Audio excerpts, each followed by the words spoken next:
周周，果然无愧，我懒得浪费时间。人类，我便饶过你。我懒得浪费时间。这么大的宇宙中，那东西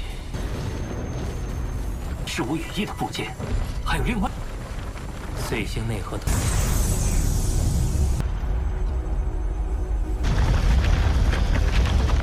我人类族群不得不有至强至宝坐镇，便更加强大。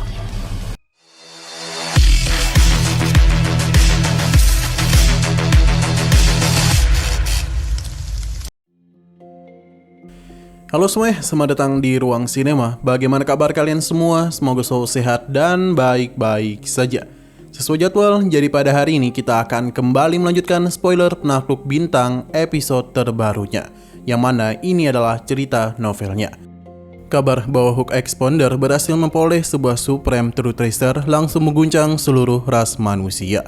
Bagi para Master Puncak, harta karun semacam itu bukan sekedar senjata biasa, melainkan simbol kekuatan yang mampu meningkatkan posisi sebuah ras di alam semesta. Setelah sekian lama berada di bawah tekanan ras lain, umat manusia akhirnya memiliki kepercayaan diri yang lebih besar. Di dalam virtual universe, para penguasa alam manusia berkumpul untuk merayakan kabar tersebut. Semua orang merasa gembira karena dengan kekuatan baru Hook Expounder, ancaman dari ras-ras musuh akan berkurang. Namun Hook X mengingatkan mereka untuk merahasiakan kabar itu sementara waktu, sampai dia benar-benar kembali dari Tilted Fake Sector. Di tengah perayaan itu, Primal City Leader menghampiri Lo Feng. Ia memberikan informasi dan peta yang lebih lengkap mengenai Universe Boat. Mendengar hal itu, Lo Feng juga memutuskan untuk membagikan peta rahasia yang dia peroleh dari warisan Ji Fan Ji. Awalnya ia tak menganggap itu terlalu istimewa, tetapi reaksi para ahli manusia justru sangat mengejutkannya. Saat melihat isi peta itu, para penguasa alam semesta langsung bersemangat. Ternyata peta yang dibawa oleh Lo Feng berisi banyak wilayah penting yang sebelumnya belum diketahui oleh umat manusia. Bahkan informasi mengenai Universe Boat yang dimiliki ras manusia hampir berlipat ganda berkat kontribusi Lo Feng. Hook Expounder secara terbuka memuji Lo Feng. Menurutnya, informasi itu merupakan aset yang sangatlah berharga bagi seluruh ras manusia. Berkat peta itu, para ahli manusia dapat menjelajahi Universe Boat dengan risiko yang jauh lebih kecil di masa mendatang. Sebagai penghargaan, Hook X memberikan Lo Feng 5.000 True Tracer Point. Meskipun Lo Feng sempat menolak karena merasa hanya beruntung menemukannya, Hook X tetap bersikeras agar ia menerimanya. Peristiwa itu membuat Lo Feng semakin merasakan persatuan di antara para ahli manusia. Semua orang bekerja bukan hanya untuk diri sendiri, tetapi juga demi kemajuan ras mereka secara keseluruhan. Ia pun semakin termotivasi untuk memberikan kontribusi yang lebih besar di masa mendatang. Setelah kembali ke bumi dan mempelajari seluruh informasi yang dimilikinya, Lo Feng mulai meneliti warisan Ji Fan Ji dengan lebih serius. Namun semakin banyak informasi yang ia kumpulkan, semakin dia menyadari betapa sulitnya memperoleh warisan tersebut. Ternyata token hijau yang ia miliki merupakan salah satu tingkatan warisan yang hanya bisa dijangkau oleh para ahli yang sangat kuat. Bahkan banyak penguasa alam semesta tidak berani mencoba mencapainya.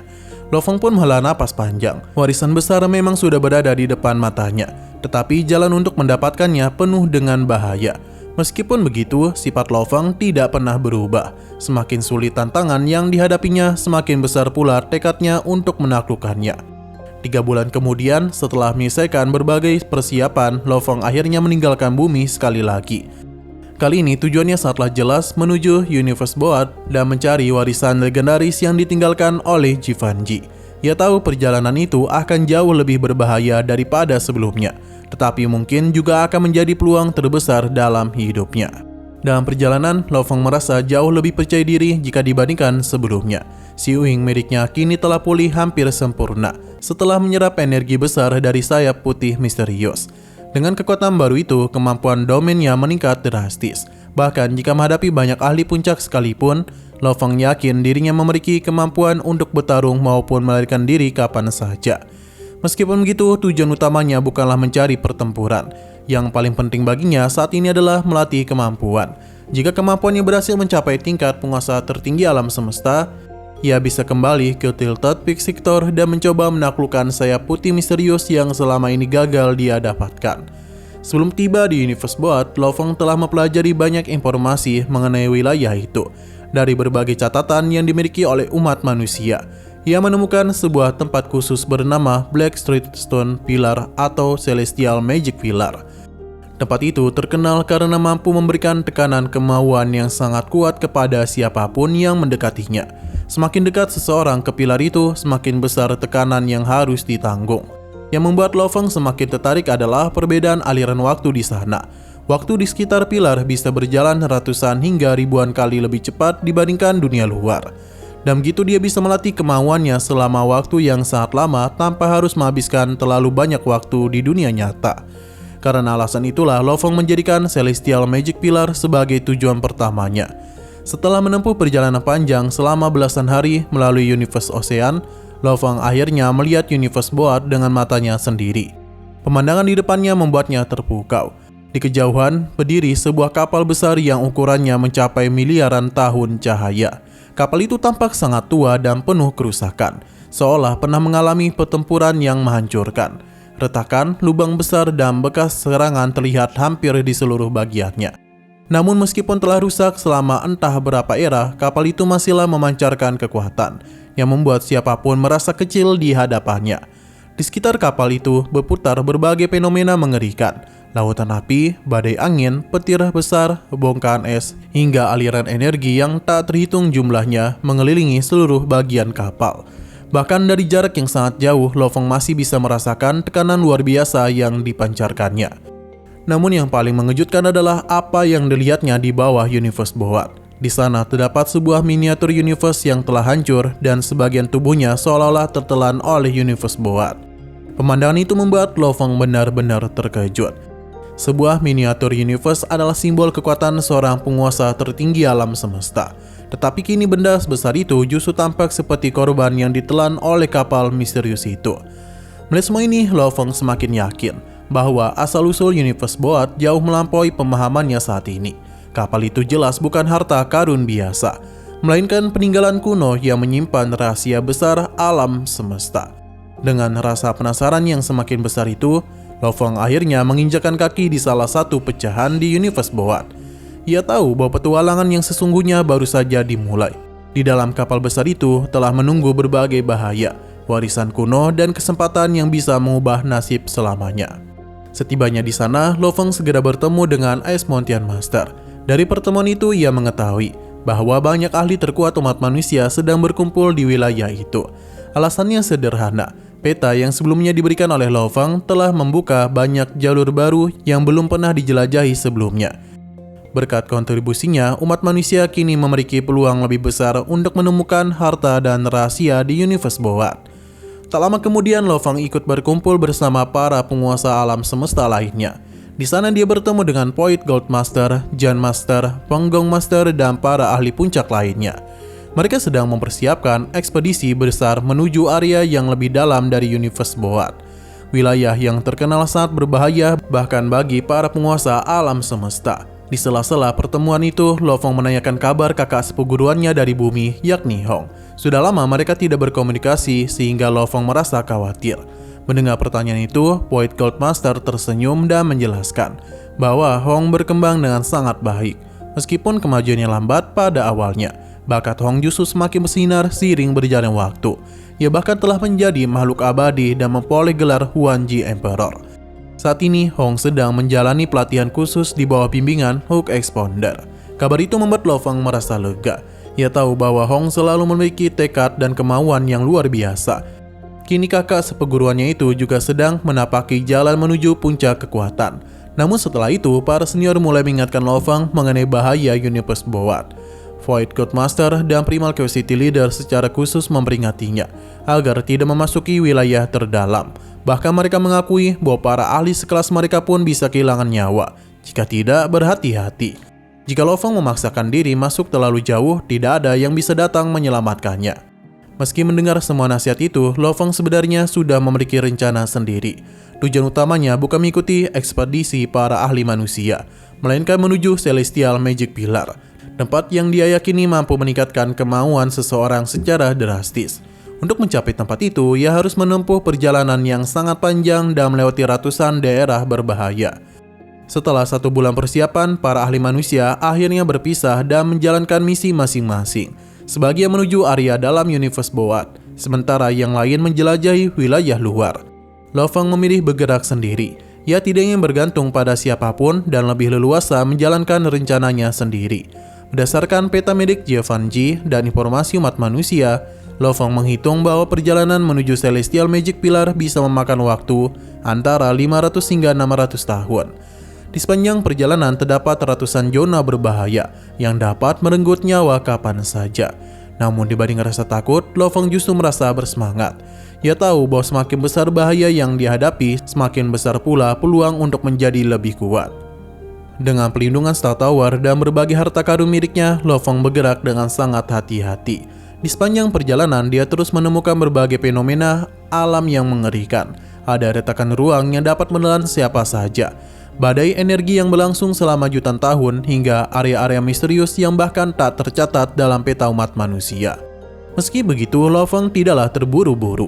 Ia tahu bahwa satu kesalahan kecil saja bisa membuat seluruh avatar dan tubuh aslinya kehilangan nyawa.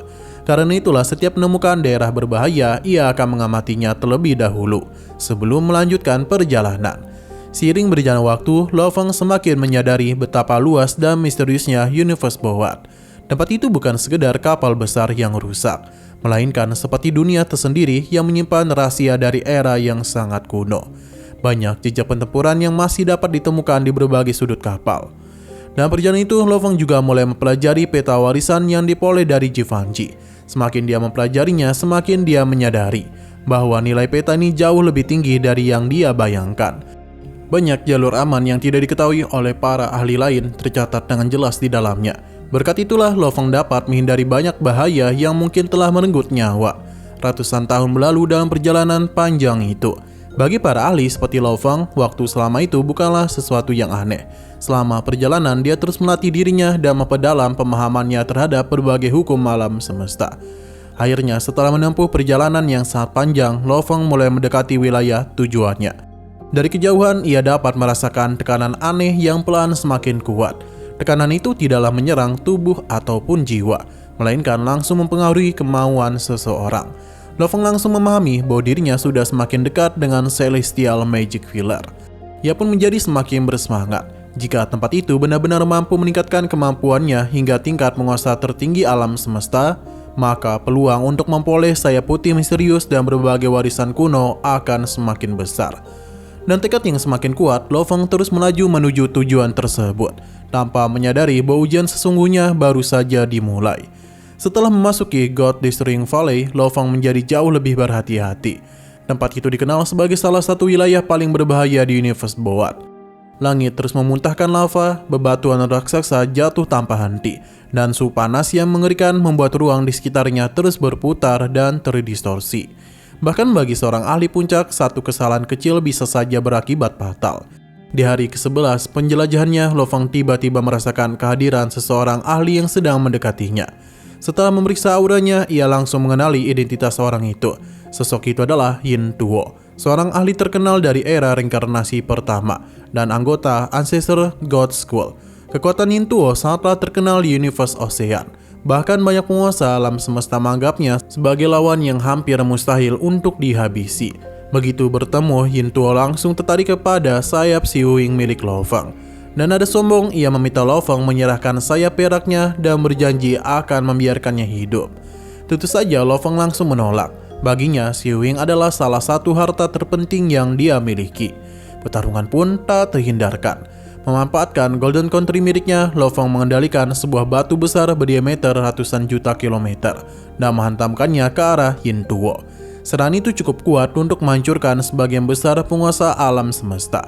Namun, Yin Tuo menunjukkan mengapa dirinya begitu ditakuti. Tubuhnya berubah menjadi wujud Beast God emas besar yang memancarkan aura mengerikan. Dengan kekuatan luar biasa itu, ia mampu menahan dan mengalihkan serangan batu besar itu. Melihat kemampuan lawannya, Lo Feng diam-diam kagum. Teknik yang digunakan oleh Yin Tuo seolah memperlihatkan Beast God hidup kembali. Bahkan Lo Feng sendiri belum mampu mencapai tingkat penguasaan seperti itu. Namun saat pertarungan semakin sengit, bahaya yang sebenarnya mulai muncul. Di kejauhan, sebuah pusaran lava besar mulai terbentuk.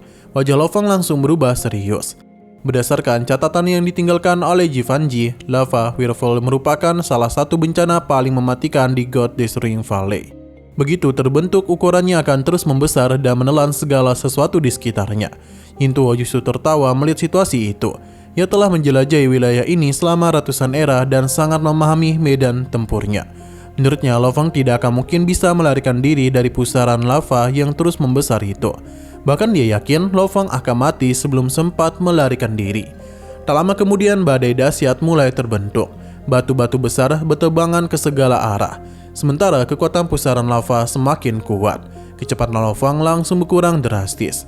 Di saat yang sama, Yintuo memanfaatkan kondisi itu untuk menyerang tanpa henti menggunakan batu-batu besar yang dikendalikannya. Lo Fang terus menghindarinya sambil mencari cara keluar dari situasi berbahaya itu.